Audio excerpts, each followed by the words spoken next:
extraordinaire, the Gemologist. Hello, everyone, and welcome to the Gemologist Presents. Today is a callback show. I got 3 calls from 3 cool people: GM Shadow of A Song of Dice and Shadows, BJ Boyd of The Arcane Alienist, and Jason Connerly of Nerds RPG Variety Cast. So I'm going to play their call-ins and then respond. Their call-ins based on the last several podcasts that I've published, and I thought I would get this out as a bonus episode, really. I know it's episode number 250 in the series, but a bonus episode on a Tuesday. Usually Tuesdays are for our movie reviews of Amy by Amy and I, but this one's going to be the callback episode, and I call it Backup Mystery. So sit back, enjoy, and you don't have to listen to me talk the whole time.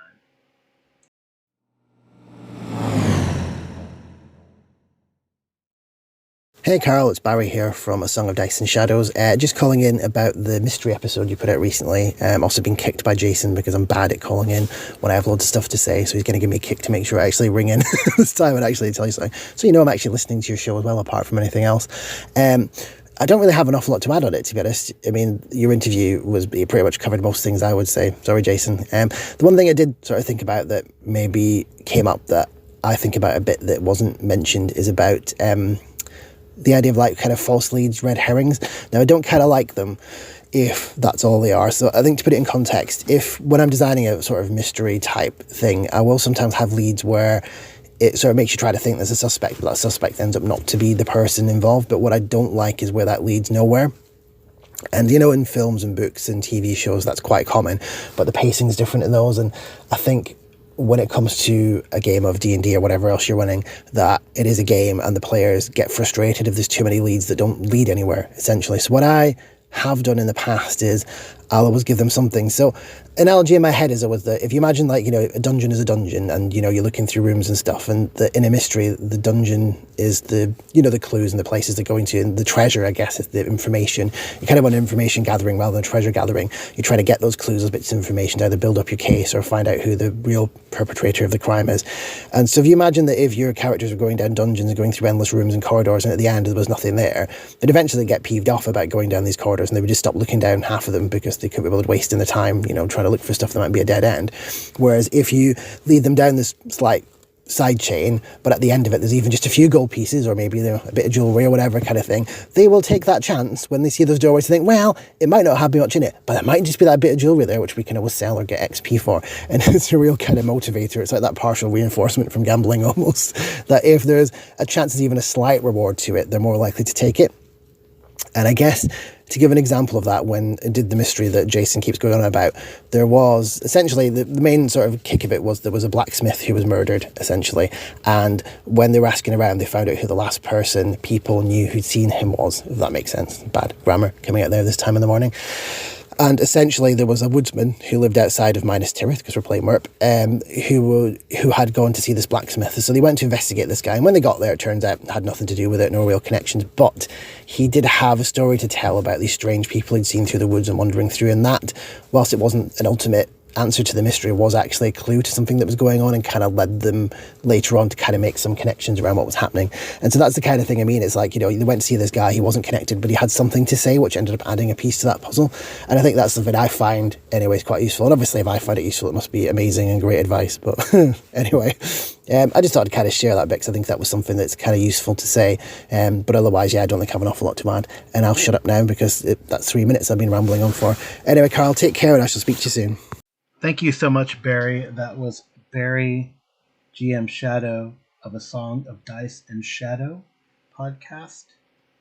And yeah, I do like the idea of red herrings, but not too many. But I do appreciate that when players notice a red herring, then they call it out as a red herring, which is good. It helps for the mystery. But yeah, I think it's good to have like side quests or side tracks or distractions, diversions, but like I agree with you. I think they should be meaningful.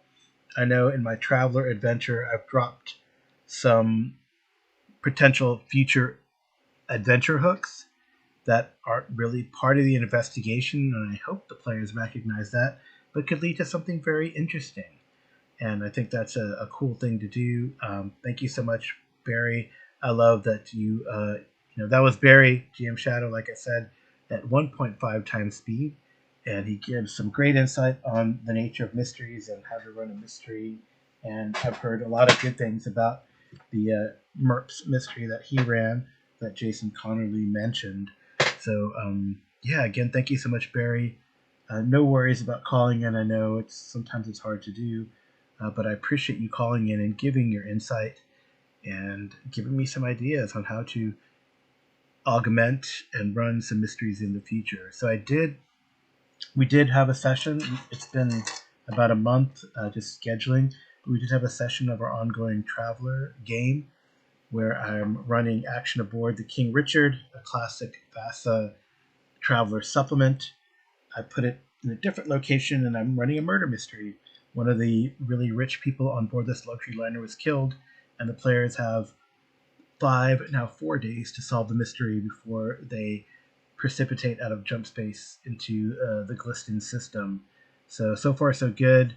They looked at the body, examined it, done an autopsy, examined the room, found one of her missing bodyguards, and interviewed them, and interviewed 2 other people in their sort of a suspect list, which I think is pretty good. And I thought it went really well. We had a good time. I love adventures like this. This one, and then Murder on Arcturus Station, where you can kind of roll randomly to see who done it and who did it, how they did it, kind of like Clue. And you put it in an envelope and hide it somewhere. No, not really, but it's a kind of great idea, and that's what we're doing now. This is our second session into the murder mystery, and I think so far so good. I believe they're on a roll on how to figure this one out. So thanks again, Barry, for the call-in. That was in reference to how to run a murder mystery in your RPGs number 246, where myself and Kevin Madison of Dungeon Musings spoke about how to run a murder mystery. So I hope you enjoyed that and Barry's insight. Next up is BJ Boyd of the Arcane Alienist.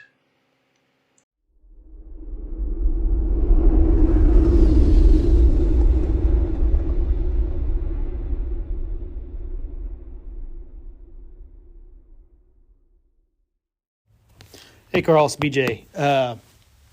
As a player in some of your backup games, I think I don't think we're bouncing off of Hyperborea. I think it's more. I think if it's anything, if you're detecting a slight preference, and other player may differ from me, but I think it's because when it's like, oh, well, our plans have fallen through. What are we going to do on the fly? And between I think the BX rules and just that it's a sort of a straightforward kind of dungeon crawl with the Lost City. I think that's a lot easier to just mentally jump into on the fly. Also, I guess my sense is that the Lost City is kind of a time limited. We finish the module and then we can stop. Whereas Hyperborea is really kind of a more open ended game. We've got kind of a current scenario we're trying to work through, but then it goes on to the next thing. And I think you'd mentioned wanting to maybe try to do one of the Janelle Jaquays modules, after Hyperborea. So I'm thinking, let's finish the Lost City because that's kind of a shorter one, and then let's jump back into Hyperborea and finish what we're doing there, and then move on to the next thing after that with those same characters. So I think that may be why, at least for me, Lost City kind of bobs the top of the list. It's just more, this is a shorter term thing we can get done and have fun and cross off the list, and then go back and spend a little more time with Hyperborea when we have, canceled sessions and time to jump back into that. So I think that's part of what's going on. But that's just me. But I enjoy both of them. I mean, if you'd rather run Hyperborea and just say, no, guys, this is what I feel like running. That's what I'm ready for, then, hey, I'll jump into that too. So, but yeah, having a backup game is always kind of a good idea. It's always good to have those little simple games you can kind of pull out and just jump into. and quickly get back into when stuff doesn't make. So anyway, great show. I'll talk to you later. Thank you, BJ, for that call, and thank you for at least making me feel a little better that it's not that you guys just don't like Hyperborea, but you like Lost City more. So we're running 2 backup games, like I mentioned, and call is in reference to the backup episode, The Game in Your Pocket, which I believe is episode number 247, A Game in Your Back Pocket. And BJ's calling a reference to the 2 games that he's in as our backup games, Lost City, which I'm running with basic OSE and with a few house rules. I think the house rules I have are shields should be sundered, roll over the body, and I have hero points, meta currency, that you can re-roll a failed roll, but you only get 1. And I think I give the players like 1 for each character that they're playing. So they got 6 during a session. It's not so bad, and they still fail rolls. So yeah, and you can use them for any reroll. It's something I picked up from when Kevin Madison ran Hyperborea. I think he didn't call them Reaver points. I don't know what he called them. He called them something like that. Anyway, it's kind of cool, and I like the story, and let's push it. Let's keep going with the story. So there you go. And it's true. I think BX is a lot easier to just run on the fly. You don't think about it. It's a quote-unquote published adventure with some modifications, and we just roll with it. Characters are pretty simple. Hyperborea, I guess, is a little more involved. They have a story that they've been working on. When I'm running here, Shadow out of Vinland. Yeah, Shadow out of Vinland, which are some islands in Hyperborea, and the first set of characters died. It's just 2 characters, 2 players playing 2 characters, and then they have some henchmen. But yeah, the first set of characters died, and they had an ongoing mission or in their minds, and a couple of backup characters have now competed in this sort of gladiatorial games, and it's coming to a conclusion, but we don't know where we're going to go from there. But I also had an idea for a West Marches style game set in the Korean archipelago, a Amazon-controlled port called Fort Thunder, or Port Thunder. Maybe I'll just call it Port Thunder. I don't know yet. Anyway, so maybe Port Thunders would be good, or Fort Thunder, or Port and Fort Thunder. The port at Fort Thunder. Anyway, yeah, I think even Jason Hobbs made a cool map for it too. So I'll have to dig that out, see where that is. That'd be kind of fun.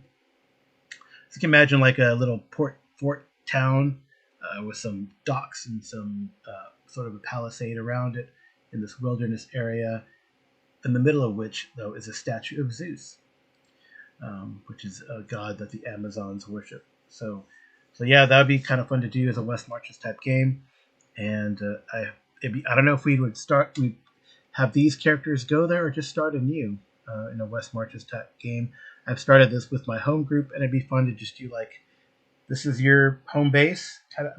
Inspired, of course, by Treasures of Zadabad by Eric Hoffman et al. And actually, I'll tell you exactly it's by. Here we go. The proper citation. It is Treasure Vaults of Zadabad by Carl Bussler and Eric Hoffman, published by Stormlord Publishing, and this is the inspiration for the legendary Kalmata game that Jason Hobbs runs on his channel and through his empire, his audio empire. So yeah, it'd be really fun to do, and I guess I would put it in the Korean archipelago, and drop in, drop out, whatever. Run, see if you can find the caverns of Thracia, a homage to the late General Jacques.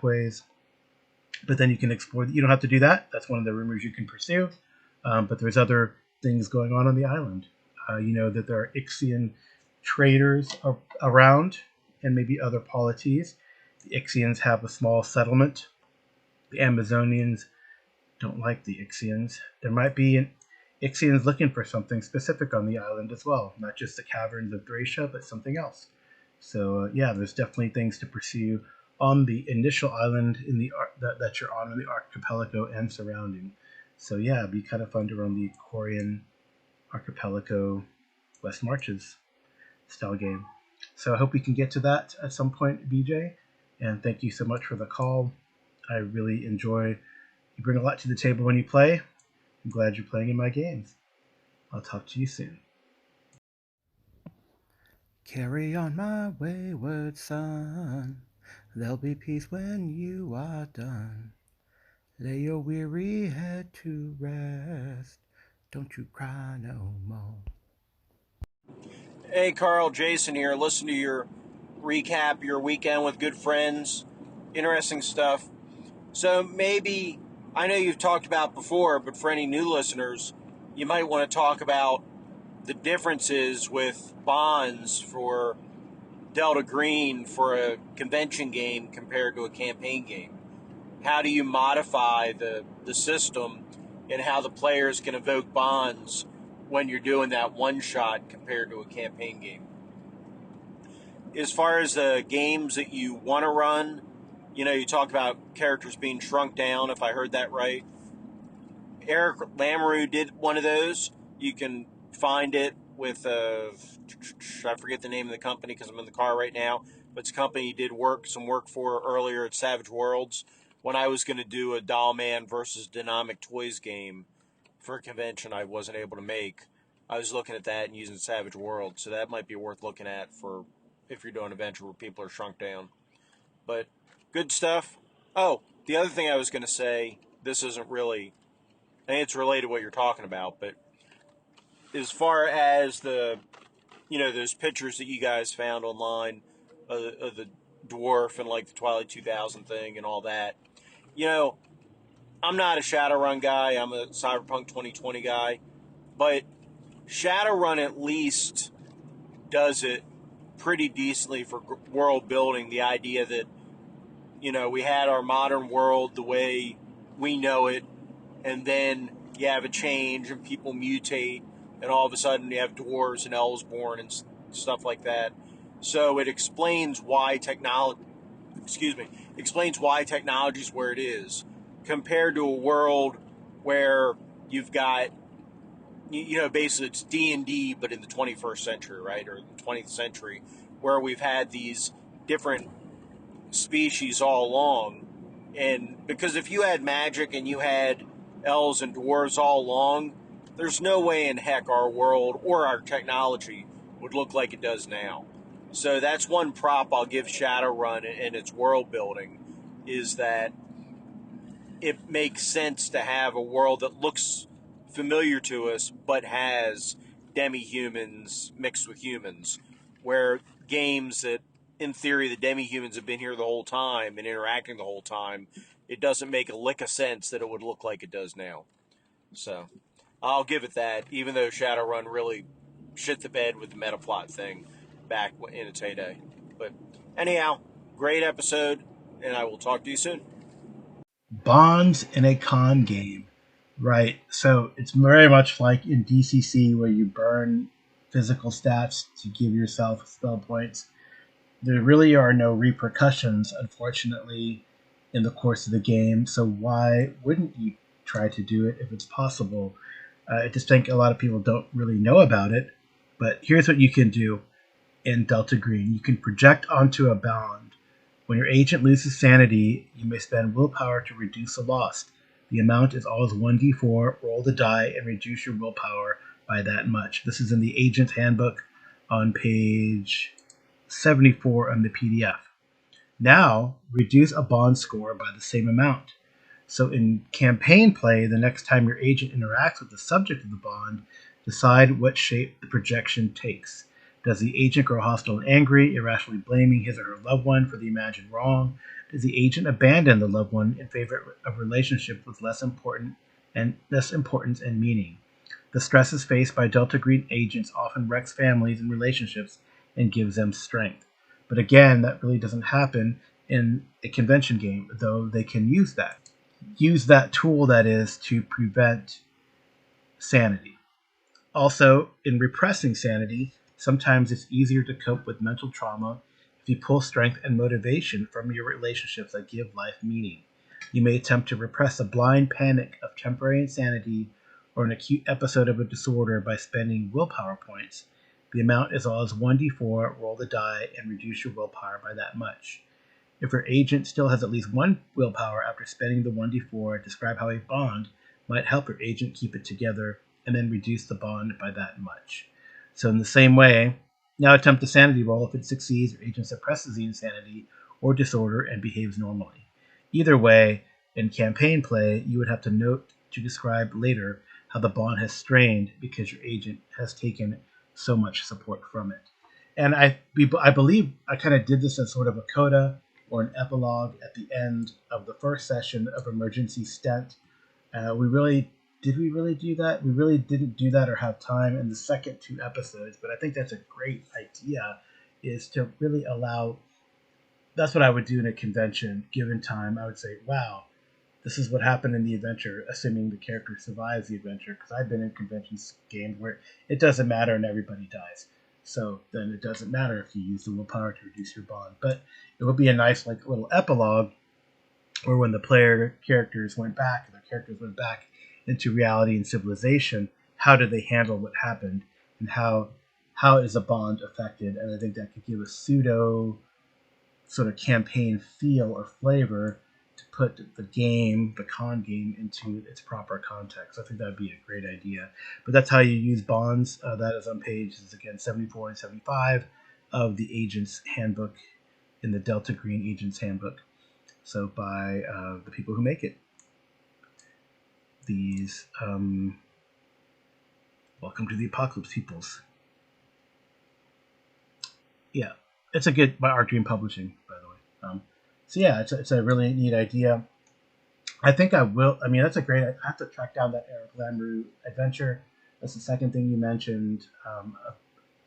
Is that, doing the Eric Lamoureux, looking at the Eric Lamoureux adventure to see how it works for shrinking. I think BJ actually mentioned to me there's a DCC adventure, Thieves of Langmar, and the Langmar stuff where they get shrunk as well. And maybe I'll run Chad Ranther's Bane using DCC, which might be kind of fun to do. So I will let you know how that goes and how that progresses, that idea. But it'd probably be like a part 1 and 2 based on what I remember of the adventure from Dungeon. So yeah, I think that'd be cool to check those things and see how they handle it. Again, it'd be fun to do it. Maybe try it in Savage Worlds at ChupacabraCon, and then run it at North Texas RPG Con with DCC or AD&D. So that could be kind of cool. No worries, I'll probably hit you guys up to play test it if I change the system, or to play test and run through the adventure, because it's kind of fun. So yeah, the last thing then that you mentioned was Shadowrun and Cyberpunk. I did get a new sort of cyberpunky style game called Carbon 2185. I'll talk about that later in the week in my regular episode. But yeah, I think a fun mashup using Wet Wired. So it's like, OSE to me. It's not OSE, but it's more of an OSR styled Shadowrun game. And I'd love to mash like TTK and Shadowrun. Like, what if there was a apocalypse type event in the Shadowrun verse? So you have dwarves and elves and orcs, etc., trolls, yeah, it's a in TTK type game where the powers that be, something happened, they nuke each other. What happened to dragons? Yeah, I don't know. That should be interesting. Were dragons and nuke the targets of the nukes? Potentially, right? So that'd be kind of fun to figure out that verse. And if anyone knows of a translation into Spanish of this guy Andres Cruz's work, that would be cool. I can read Spanish, so I don't think there's an English translation, but the author lives in Spain, I think, according to their bio. So maybe there's a Spanish translation. Anyway, that's kind of cool. So thanks for those calls, Jason. It was really fun. A weekend with good friends. I really enjoyed it. Great players. I got to, like I mentioned, I got to play some Gumshoe, so now I know how to run it. So I look for that in the future as well. And again, thank you so much for the call. I think I'll just close things out here. So thank you, Barry, BJ, and Jason for the calls. Very insightful, cool stuff to talk about and talk about again or revisit from the last 3 podcasts. So Jason's reference is in A Weekend with Cthulhu. So that was number 249, I think. Is that right? That was, yes, 249, A Weekend with Cthulhu. So here's 250. So again, thank you so much, Jason, for that call. And thank you for listening. You can send me an email at geomologist@gmail.com. You can drop me a line at SpeakPipe. You have 90 seconds. Or you can drop me a voice message or text message via Discord. I'm on various Discords, and you can track me down there. So thank you so much for listening. Good night and good rolling. TJ Drennan does the intro and outro music. My wife Amy does the cover clip art. All right, take care, everyone.